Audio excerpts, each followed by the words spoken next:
बिस्मिल्लाहिर्रहमानिर्रहीम। अस्सलामु अलैकुम इज़ीलर में खुशामदीद। आज के लेक्चर में हम लोग चैप्टर 14 स्टार्ट कर रहे हैं, रेशो एंड प्रोपोर्शन। दो चीज़ें, रेशोज़ और प्रोपोर्शन, साथ ही साथ चलेंगी, कॉरस्पॉन्डेंस इनका रिलेशन होगा। थोड़ा सा इनके बारे में आज हम लोग इंट्रोडक्शन डिस्कस करेंगे। कमिंग लेक्चर से हम लोग थ्योरम 1 का बाकायदा आगाज़ करेंगे। तो सबसे पहले तो मैं इसमें आपको लेके चलता हूँ नीचे थोड़ा सा, जहाँ पे स्टार्टिंग में आ रहा है स्टूडेंट्स लर्निंग आउटकम्स। ठीक है, after studying this unit student will be able to prove that the line parallel to one side of the triangle intersecting the other two sides divides them proportionally. इसको चलें छोड़ें, क्योंकि ये जब तक हम इस चैप्टर को नहीं देखेंगे तो आपको समझ नहीं लगेगी। हम यहाँ से स्टार्ट करते हैं इंट्रोडक्शन से। In this unit we will prove some theorems and corollaries. Again theorems और corollaries। theorem और corollaries क्या होती हैं कि पहले आप theorem डिस्कस करते हैं, उसके बाद corollary यानी कि उसी से रिलेटेड होता है। आपको पता है कि जो चीज़ प्रूव्ड हुई होती है उसी को डिफरेंट एंगल्स हम लोग देखते हैं। Involving ratios and proportions of sides of the triangle and similarity of the triangles. ठीक है, a knowledge of ratio and proportion is necessary requirement of many occupation like food service occupation। देखें, आपको मैं एक सिंपल सी बात बताता हूँ कि रेशो क्या है। देखें, अगर हम आसान अल्फाज में एक बात करें कि अगर मेरे पास यहाँ पे कुछ, ये क्या है, एक सेकंड मैं कोई और चीज़ सेलेक्ट कर लूँ ताकि मैं, अगर हम आसान अल्फाज में बात करें तो हमारे पास रेशो क्या चीज़ है। रेशो हर जगह हम लोग यूज़ करते हैं। Ratio is a type of sort of balance. अगर आपके पास ये एक समझ लें कि ये एक जग टाइप है या आपका मग है, ठीक है, ठीक है। इस मग में जब भी आप कोई चीज़ खरीद डलवाते हैं, लाइक लेट्स से कि आप इवन इसमें मिल्क शेक ही लेते हैं या कुछ भी, तो क्या होता है मुझे बताएं, आप मेरे से शेयर करें कि लेट्स से कि मैं कहता हूँ कि यार इसमें आप सबसे पहले मैं मिल्क शेक बनाने लगा हूँ तो सबसे पहले तो लेट्स से कि हम इसमें तो लेट्स से कि मैं मैंगो शेक बना रहा हूँ और ये इसमें सबसे पहले ये क्या आ गया, ओह, तो सबसे पहले हम क्या करेंगे, इसमें मैंगोज़ को ऐड करवा रहे हैं। लेट्स से कि ये जो प्रपोर्शन है ये एक रेशो के साथ मैंने एक ख़ास क्वांटिटी डालूँगा। उसके बाद लेट्स से कि मैं ज़्यादा मुश्किल नहीं करता आपके लिए, और ये मैंने थोड़ी सी इसमें शुगर की लेयर ऐड की। उसके बाद मैं इसमें सबसे इम्पोर्टेंट क्या डाल दूँगा, मिल्क डाल दूँगा।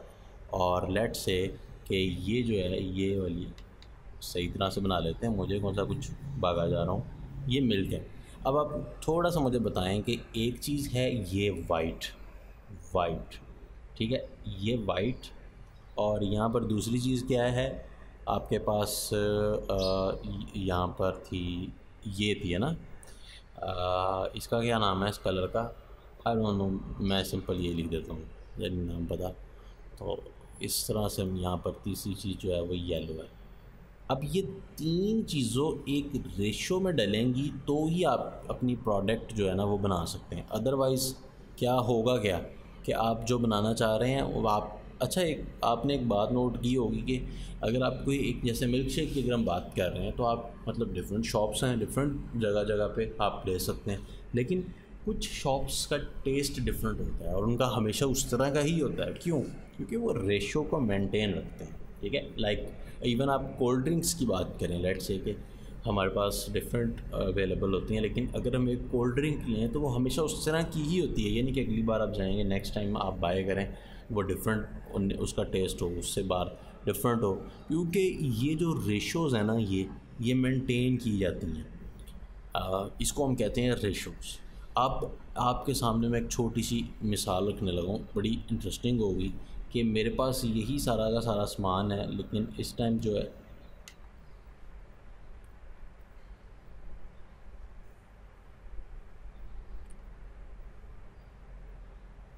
एक छोटा मग है। अगर अब मैं कहूँ शॉप वाले से जाके कि मुझे मिल्क शेक चाहिए पर मुझे थोड़ा चाहिए, तो क्या वो मुझे, आप मुझे एक बात बताएं, तो वो कैसे मतलब एनालिसिस करेगा? वो कर सकता है या नहीं कर सकता, पहले तो आप ये सोचें। अगर कर सकता है तो वो कैसे करेगा?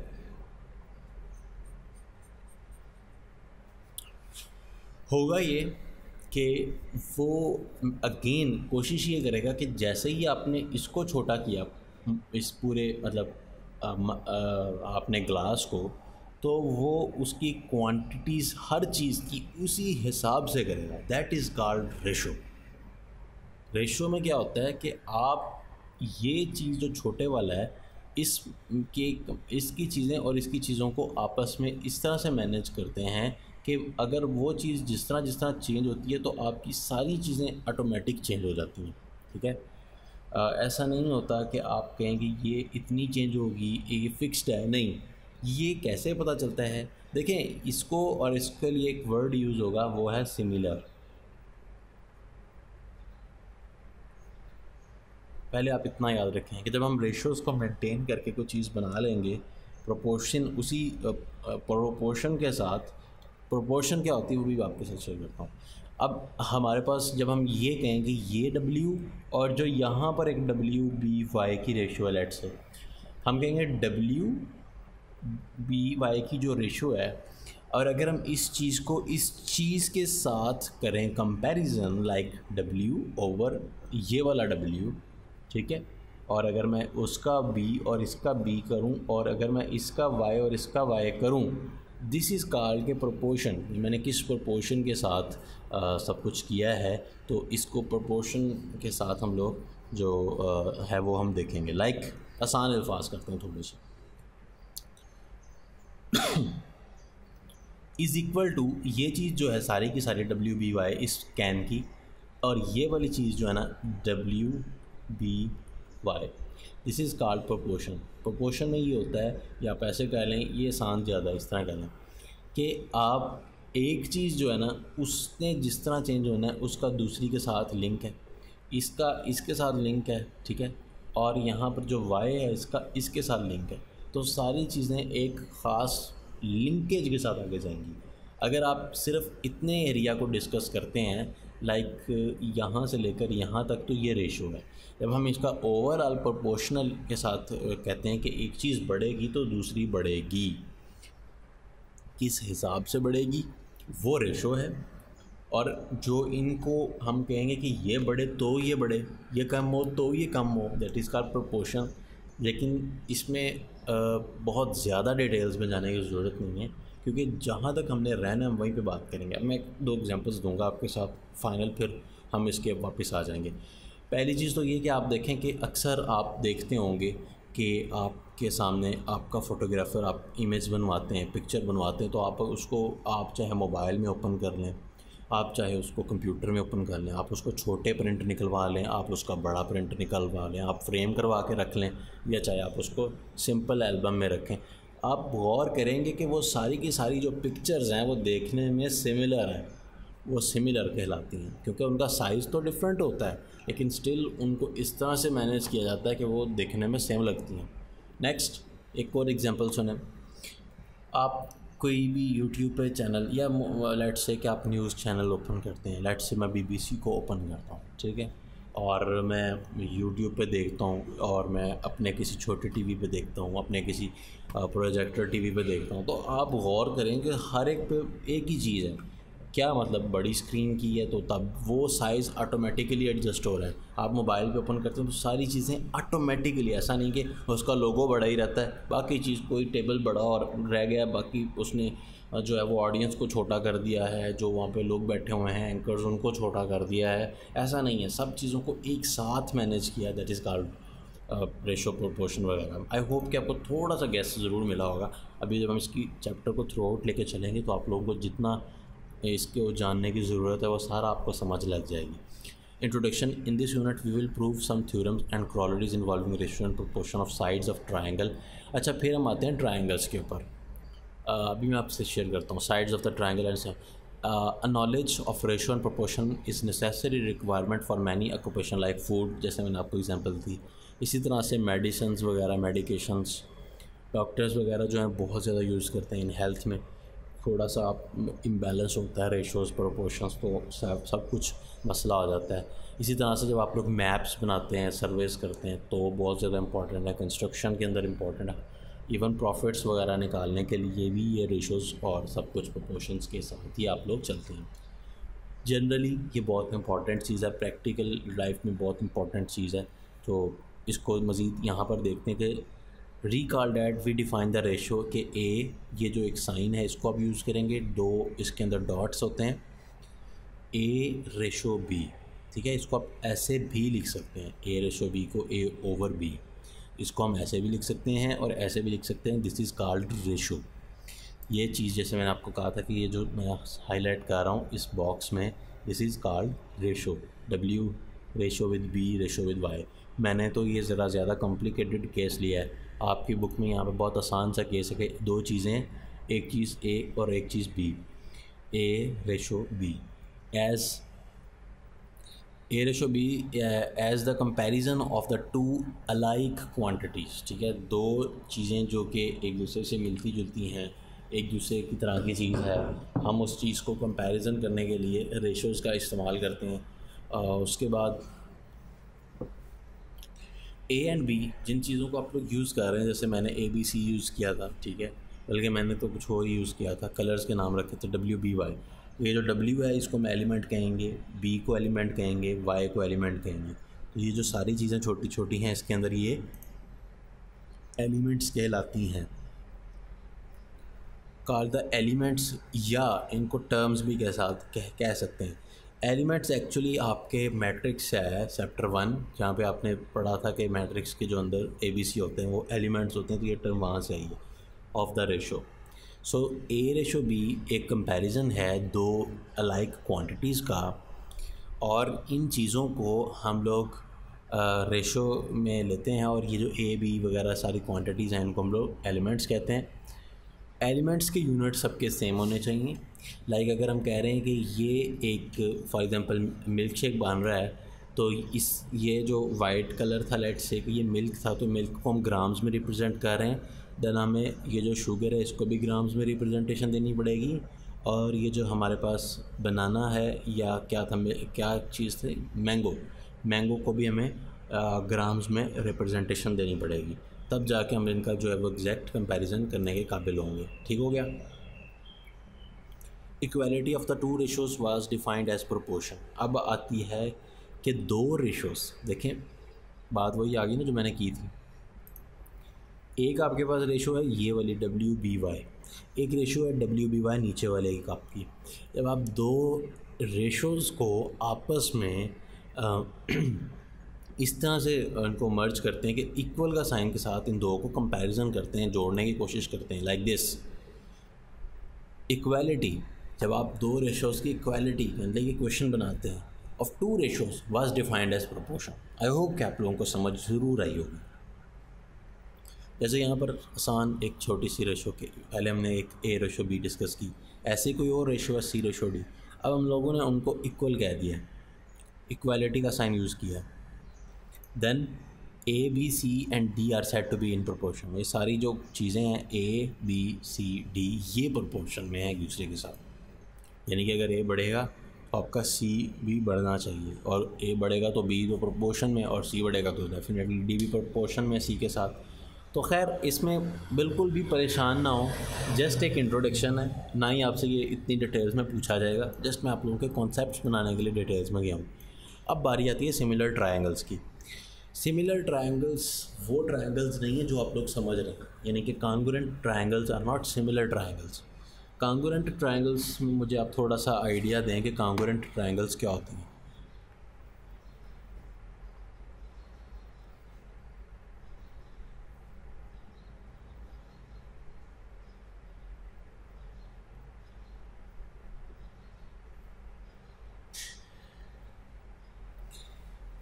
ये जो दो ट्रायंगल है ना, अगर मैं इन दो ट्रायंगल्स की बात करूं, ये है ABC और ये है DEF। जब भी मेरे पास सिचुएशन ये हो कि angle A is congruent with angle B, अगर एंगल D कहना था corresponding, angle B is congruent with angle E, angle C is congruent with angle F. In this case we हमने भी ये एंगल्स को कंपेयर किया। जब हम इनको मैग्नीफाई कर देते हैं, और हम अभी मैं अभी नहीं किया, मैं वैसे कह रहा हूँ कि जब हम अगर इनको कर दें, लेट्स से कभी हमने इनको मैग्नीफाई नहीं किया, ये सारी कांगुरेंट हैं और ये एंगल्स हैं। इसी तरीके से आपकी साइड्स हैं, यानी कि ए बी किसके कांगुरेंट है, ई डी के या डी ई के। इसी तरीके से आपकी बी सी किसके कांगुरेंट है, इसी तरीके से आपकी सी डी किसके कांगुरेंट है। ये है वो सिचुएशन जब आप इनको कहते हैं कि कांगुरेंट ट्रायंगल।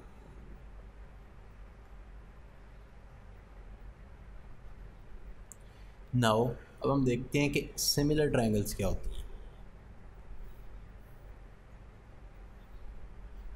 ये मेरे से इतनी सही बन नहीं रही, लेकिन क्योंकि मैं टाइम नहीं वेस्ट करना चाहता, तो जैसी भी है बस आप इसको गुजारा कर लें।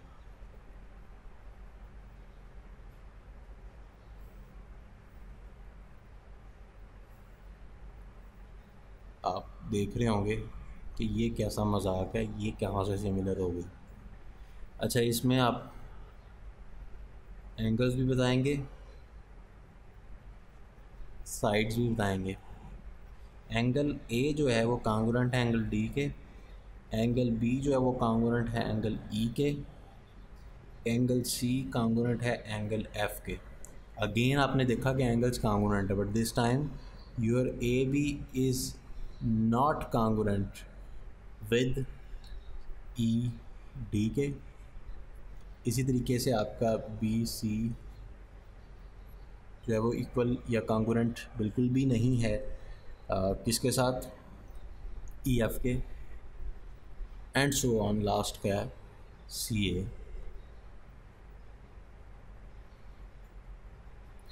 This is the case when we called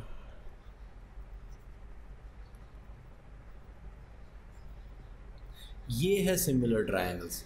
ये है वो केस जब मैंने आपको कहा कि आप अपने मोबाइल में एक पिक्चर देखते हैं तो आपकी और शेप, आप कंप्यूटर में देखते हैं तो शेप और है, लैपटॉप में देखेंगे तो डिफरेंट, मतलब ये कि साइज़ उसका डिफरेंट होता जाएगा, ठीक है ना।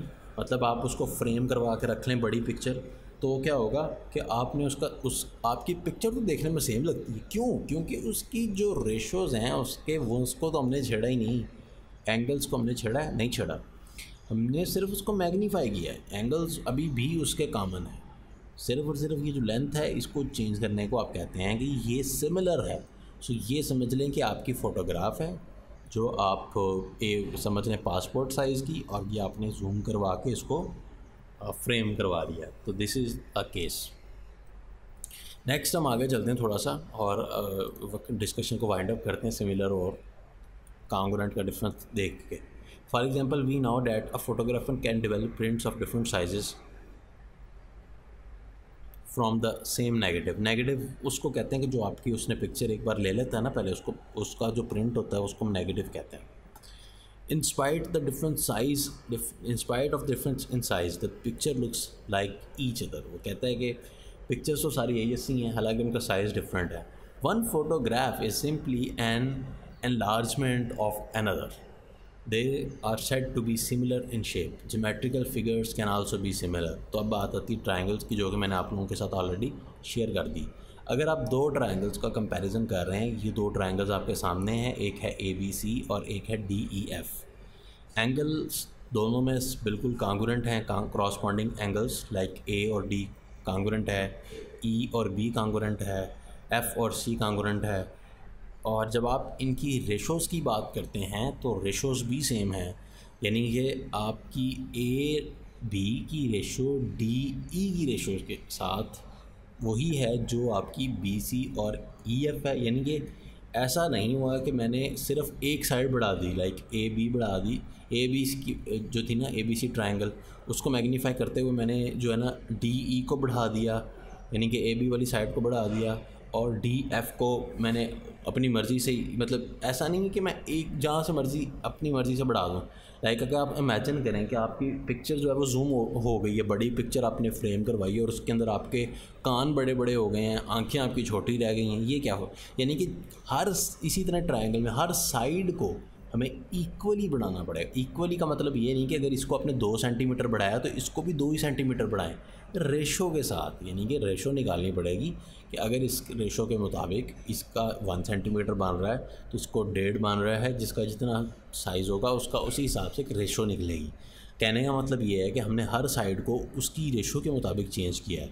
तो ए बी और अगर ए बी और डी ई की रेशो निकालेंगे, लेट्स से कि हमने इसके साइज़, लेट्स से कि ए बी जो थी ना वो थी 5, ठीक है, और जो अब हमने डी ई किया है वो है 10 कर लेते हैं, आसान लगेगा। तो हमने इसको क्या कर दिया, डबल, तो इसकी जो रेशो आएगी वो 0.5 आएगी, ऐसे ही है। तो खैर बात ये करने का है, मकसद इस टाइम मेरा कि जो इसकी रेशो आएगी वही इसकी होनी चाहिए, वही इसकी होनी चाहिए, और ये इक्वल का साइन आपको यही बता रहा है।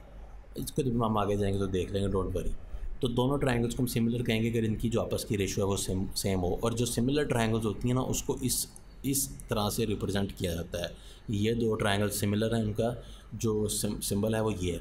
It means that the corresponding angles of the triangle are equal and measure of the corresponding sides are proportional. वो एक प्रोपोर्शन के साथ लगी हुई हैं। ए बी और डी ई जो है ये रेशो है, बी सी और ई एफ़ रेशो है, सी ए और ई एफ डी रेशो है, लेकिन जो इक्वल का साइन है जब दरमियान में आ जाता है दिस इज़ कॉल्ड प्रोपोर्शन। और यही चीज़ आप लोगों ने यहाँ पर देखी थी कि जब आपके पास equality of the 2 ratios was defined as proportion, तो इसको हम प्रोपोर्शन के अंदर कंसिडर करते हैं जब यहाँ पर आप लोग इक्वल का साइन यूज़ करते हैं। So this is ratio, this is ratio, this is ratio, but this is called proportion overall. अब उसने नीचे आप लोगों को एक बताया हुआ है कि जो आपके पास नॉर्मल ट्रायंगल होती है उनके अंदर एंगल्स भी सेम होते हैं और उनके अंदर साइड भी सेम होती हैं और उनको हम कांगुरेंट कहलाते हैं। कांगुरेंट का सिंबल ये होता है। और अगर आप किसी कांगुरेंट साइड की मतलब प्रोपोर्शन चेक करें, उनकी रेशियोज़ चेक करें तो वो 1 आएगी। क्यों? देखें, ये पी क्यू की जो लेंथ है लेट से 5 है, तो एल एम की जो लेंथ है वो भी 5 हो गई हुई, कांगुरेंट है। तो 5 और 5 डिवाइड बाई 5 1, जो इसकी है फॉर एग्जांपल 20 और इसकी भी 20 है तो 1, इसकी भी जो भी है 15 है, इसकी 15 है, वो भी 1, तो ओवरऑल जो है 1 1 1 बराबर आएगा। तो इसकी 1 ज़रूरी नहीं है कि हर जो आपके पास सिमिलर ट्रायंगल है वो कांगुरेंट हो सकता है कि दो जो कांगुरेंट साइड्स जो आपके पास साइड ट्रायंगल हैं, ये ट्रायंगल और ये ट्रायंगल, ये कांगुरेंट ट्रायंगल हैं। और कांगुरेंट के साथ साथ ये सिमिलर ट्रायंगल्स तो हैं ही हैं। सिमिलर का मतलब है कि दिखने में इनके एंगल सेम हैं कि नहीं है। साइड सेम होना ज़रूरी नहीं है, अगर हैं तो भी सिमिलर है, अगर नहीं है तो भी सिमिलर, एंगल सिमिलर होना ज़रूरी है। तो यानी कि 2 कांगुरेंट ट्रायंगल्स सिमिलर तो होती ही हैं, साथ ही साथ वो कांगुरेंट भी होती हैं। लेकिन जो 2 सिमिलर ट्रायंगल्स होती हैं ना, ये और ये सिमिलर तो हैं लेकिन ये कांगुरेंट नहीं होती। हर कांगुरेंट ट्रायंगल सिमिलर कहला सकती है, लेकिन हर सिमिलर ट्रायंगल जो है वो कांगुरेंट नहीं कहला सकती। सो आज के लिए ये बहुत छोटे छोटे से कॉन्सेप्ट थे जिन्होंने काफ़ी टाइम लिया, तो डोंट वरी, कमिंग अब लेक्चर बहुत आसान सा है जिसको मे भी हम ऑटोकैड में डिस्कस करें। लेट्स सी, कमिंग लेक्चर में आप लोग देखेंगे और इसको हम डिस्कशन के सिलसिले को आगे बढ़ाएंगे। तो आपसे मुलाकात होगी नेक्स्ट लेक्चर में। दुआ में याद रखिएगा। टेक केयर, अल्लाह हाफिज़।